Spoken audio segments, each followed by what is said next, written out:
ओम नमो भगवते वासुदेवाय। ओम नमो भगवते वासुदेवाय। परम पवित्र ग्रंथ श्रीमद् भगवत गीता के 5वें अध्याय का 17वां श्लोक। श्लोक है तद्बुद्ध्या तद आत्मनः तन्निष्ठा तत्परायणः गच्छन्त्या पुनरावृत्तिम ज्ञान निर्धूत कल्मषः।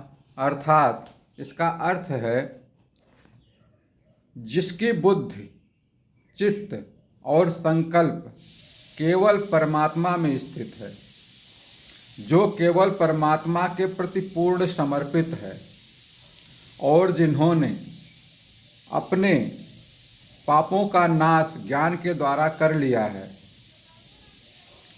वे पुनर्जन्म से मुक्त होकर उस परम धाम को प्राप्त होते हैं। ये तो इसका अर्थ हो गया मित्रों। अब इसकी व्याख्या देखिए, कितनी सुंदर व्याख्या है, जो आधुनिक समाज में भी, हमारे आपके आज के जीवन में भी उतनी ही प्रासंगिक है जितनी महाभारत काल में अर्जुन के लिए भगवान ने बताया था। यहाँ पर भगवान श्री कृष्ण अर्जुन को कहते हैं कि जो लोग अपने मन, बुद्धि और आत्मा को पूरी तरह से परमात्मा में स्थित कर लेते हैं, वे अपनी साधना में दृढ़ हो जाते हैं। ऐसे व्यक्ति ज्ञान के द्वारा अपने दोषों और अशुद्धियों को नष्ट कर लेते हैं। ज्ञान का मतलब ज्ञान का प्रकाश है, अज्ञानता से दूर होना है। अज्ञानता से दूर होकर ज्ञान के प्रकाश में अपनी अशुद्धियों को, अपनी कमियों को, अपने दोषों को, उनसे मुक्त हो लेते हैं।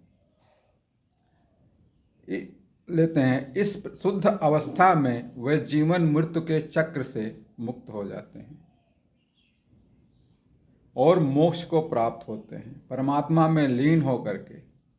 जब आप अशुद्धियाँ खत्म हो जाती हैं, चित्त शांत हो जाता है, आत्मा आनंदित हो जाती है, सच्चिदानंद घन परम धाम, परम परमात्मा में लीन हो जाते हैं, स्थिर हो जाते हैं, उनमें ध्यान लगा देते हैं, तब आपके सारे दोष, सारे कल्मश, सारे अशुद्धियाँ, सारे परेशानियाँ, सारे दुख दर्द वो दूर होने लग जाते हैं और आपका ध्यान परमपिता परमात्मा में लग जाता है और हम अशुद्धियों को दूर करके मोक्ष की तरफ बढ़ने शुरू हो जाते हैं।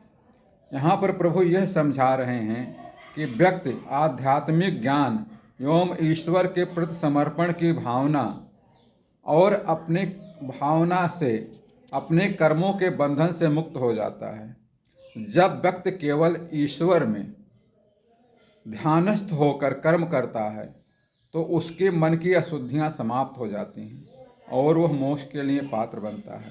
इसलिए आधुनिक समय में भी हमें, आपको भी, सभी को भगवान को अर्पित करके कर्म करना चाहिए।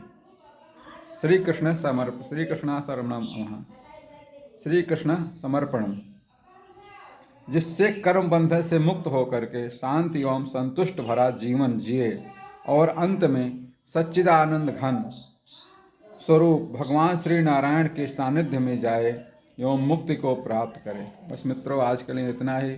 इससे अगले श्लोक के लिए कल फिर मिलेंगे। तब तक के लिए श्री कृष्ण शरणम मम, श्री कृष्ण शरणम मम।